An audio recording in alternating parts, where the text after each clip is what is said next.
Mission competition में आप लोगों का बहुत बहुत स्वागत। और आज का वीडियो शुरू करते हैं उससे पहले कुछ चंद पंक्तियां आप लोगों को समर्पित। अवसर और सूर्योदय में एक ही समानता है, देर करने वाले इन्हें खो देते हैं। क्या कहा मैंने?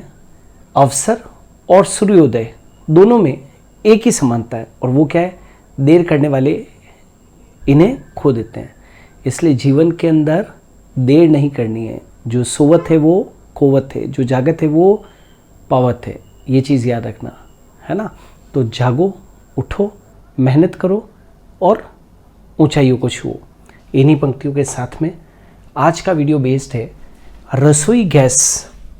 रसोई गैस किसका मिश्रण है? क्या ये मीथेन और एथिलीन का मिश्रण है?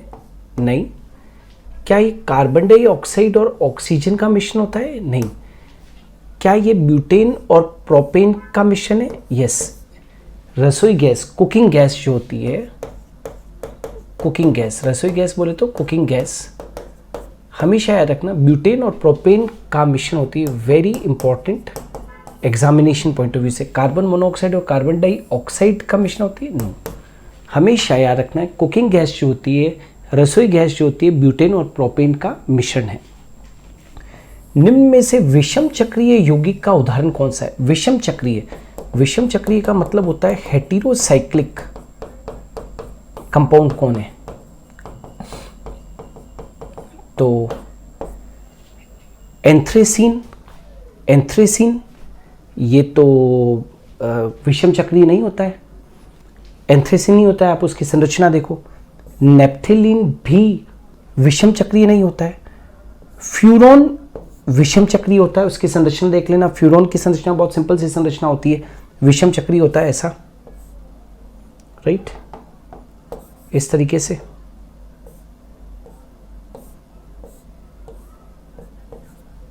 विषम चक्रीय।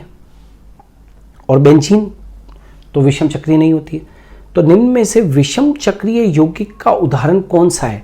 विषम चक्रीय हेटेरोसाइक्लिक का उदाहरण कौन सा है? तो furan is the best example, furan. बाकी सब विषम चक्रीय नहीं है।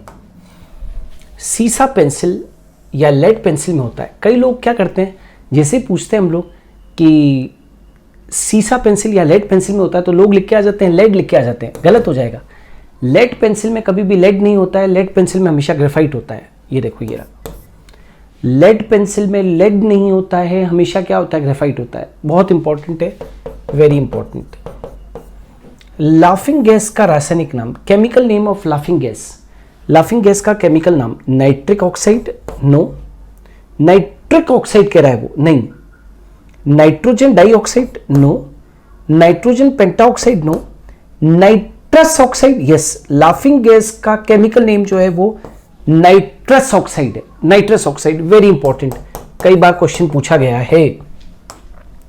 नेक्स्ट, प्राकृतिक रबड़ किसका बहुलक है? प्राकृतिक rubber, natural rubber. Natural rubber, natural rubber is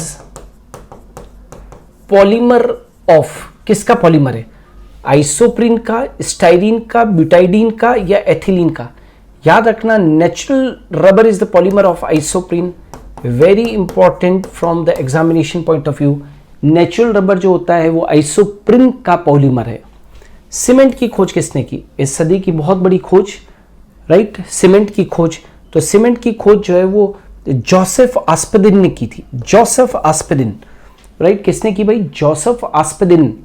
Joseph आस्पेदिन ने सीमेंट की खोज की। उन्होंने इसको पेटेंट भी करवाया था। जोसेफ आस्पेदिन, सीमेंट की खोज। टिंचर आयोडीन किसमें आयोडीन का घोल है?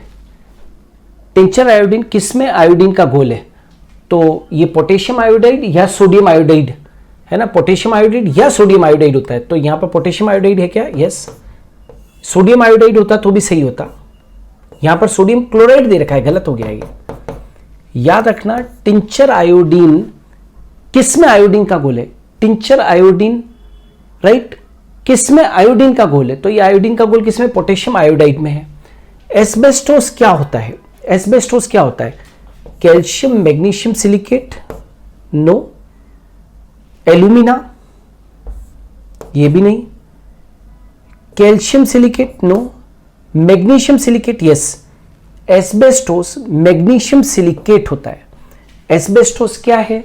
एस्बेस्टोस क्या होता है? वास्तव में मैग्नीशियम सिलिकेट होता है। तो calcium magnesium silicate, alumina calcium silicate या मैग्नीशियम सिलिकेट, हमेशा ध्यान रखना है एस्बेस्टोस मैग्नीशियम सिलिकेट होता है ना, मैग्नीशियम सिलिकेट होता है।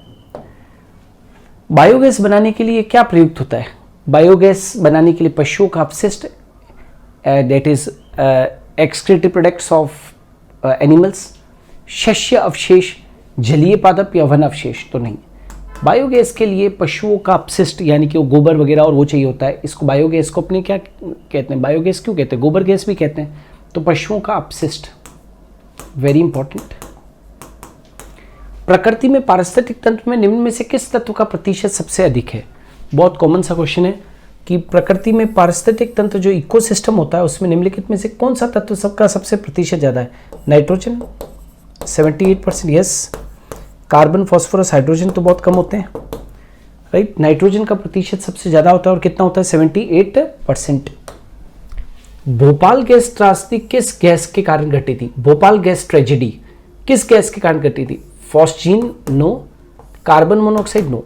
भोपाल गैस त्रासदी जो है, भोपाल गैस त्रासदी जिस गैस के कारण घटी थी वो थी मिथाइल आइसोसाइनेट। मिथाइल आइसोसाइनेट भूलना नहीं, very very important for the examination point of view. बहुत बार एग्जाम में क्वेश्चन पूछा गया, मिथाइल आइसोसाइनेट। एरोसोल क्या है? एरोसोल जो है वो एयर के अंदर मिलने वाले सॉलिड या लिक्विड पार्टिकल्स होते हैं, सॉलिड या लिक्विड पार्टिकल्स होते हैं। तो एरोसोल क्या है? दूध है? नहीं। नदी का जल? नहीं। धुआं या रुधिर? धुआं है, ऑफ कोर्स। स्मोक है। एरोसोल जो है वो क्या है? स्मोक अपने आप में एक एरोसोल है। ये पार्टिकल्स हैं, सॉलिड पार्टिकल्स या liquid particles found in air, तो धुआं है ये एरोसोल।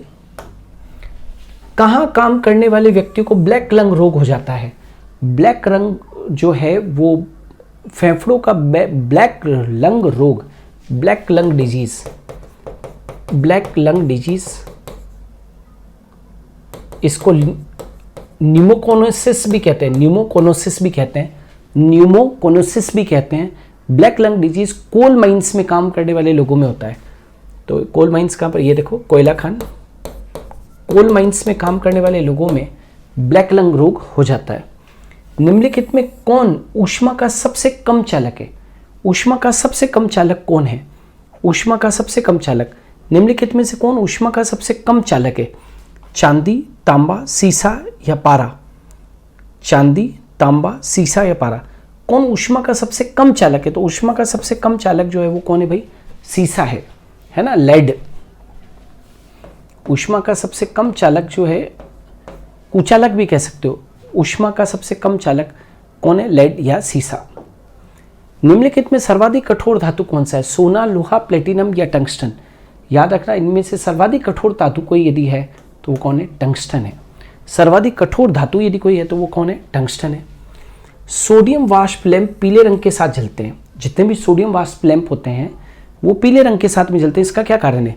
सोडियम की न्यून आयतन ऊर्जा, पीले के अतिरिक्त अन्य सभी रंगों को अवशोषित करने की उसकी क्षमता, पीला रंग उत्सर्जित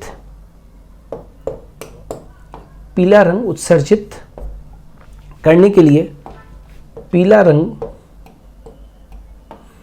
रंग उत्सर्जित करने के लिए सोडियम का ऊर्ध्वपातन क्या होता है?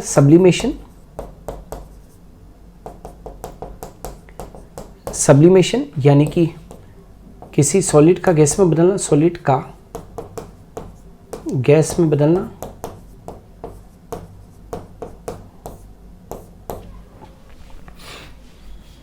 Right, sublimation, right.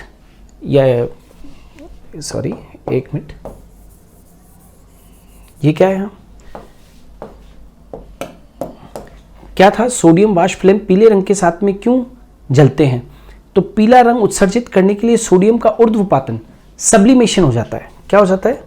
ऊर्ध्वपातन, right. Sodium वाष्प लैंप पीले रंग के साथ में जलते हैं, इसका कारण क्या है? पीला रंग उत्सर्जित करने के लिए सोडियम का ऊर्ध्वपातन हो जाता है, सब्लिमेशन हो जाता है, राइट। और मतलब जो सॉलिड फॉर्म है वो उसमें गैस में बदल जाता है, सॉलिड फॉर्म गैस में बदल जाता है। और सोडियम परमाणुओं द्वारा अवशोषित अत्यधिक ऊर्जा को स्पेक्ट्रम के पीले क्षेत्र में उत्सर्जन। तो इनमें से सोडियम वाष्प पीले रंग के साथ जलते हैं। इसका प्रमुख कारण है ये कि पीले रंग उत्सर्जित करने के लिए सोडियम का ऊर्ध्वपातन होता है, यानी कि सब्लिमेशन होता है। सॉलिड फॉर्म जो होता है वो किसमें, गैशियस फॉर्म के अंदर बदल जाता है। तो आंसर जो है वो 16 का क्या होना चाहिए, 3rd होना चाहिए। ऑलराइट। सो दोस्तों, आज हम लोगों ने इस मिशन कंपटीशन के अंदर रसायन विज्ञान के ऊपर महत्वपूर्ण वस्तुनिष्ठ प्रश्न आज हम लोगों ने पढ़े, जो कि रसायन विज्ञान के ऊपर आधारित है। ये इसका भाग 2 था। इससे पहले हम लोगों ने एक भाग 1 और बना रखा है रसायन विज्ञान के ऊपर, उसको भी आप लोग ज़रूर देखिएगा। सो मिशन कंपटीशन में आज के लिए इतना ही। हम कल फिर हाजिर होंगे एक नए वीडियो के साथ में। तब तक के लिए अलविदा।